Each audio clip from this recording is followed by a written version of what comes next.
যেটা আপনার বিরুদ্ধে হবে এই এস্টাবলিশমেন্টের বিরুদ্ধে সেইটি হলো মব, আর যেটা আপনার শত্রুর বিরুদ্ধে হবে ওইটা মব না, ওইটা মুক্তিযুদ্ধ। বাংলাদেশের স্বাধীনতার ইতিহাসে সব থেকে নিকৃষ্টতম ভয়াবহ মবের নাম শাহবাগের সন্ত্রাস। যেই শাহবাগের সন্ত্রাসের মধ্য দিয়ে বাংলাদেশের প্রথম বিপরীত রাষ্ট্রকল্প তৈরি করে এখানে প্রত্যেকটা রাষ্ট্রীয় প্রতিষ্ঠানকে ধ্বংস করা হয়েছে। বাংলাদেশের বিচার ব্যবস্থা, বাংলাদেশের আইন ব্যবস্থা, সচিবালয় সবকিছুকে গুলিয়ে দেওয়া হয়েছে।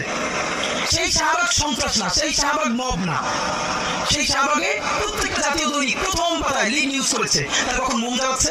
আমি নিজে দেখেছি, শাহবাগে তো দিনের পর দিন আমি দেখেছি, যখন 40 থেকে 50 জন লোক মাত্র দুপুরে লোক নাই, তখন মিডিয়াকে বলে দেওয়া হয়েছে এমন করে উপর থেকে ক্যামেরা ধরতে হবে যাতে অনেক লোক দেখা যায়।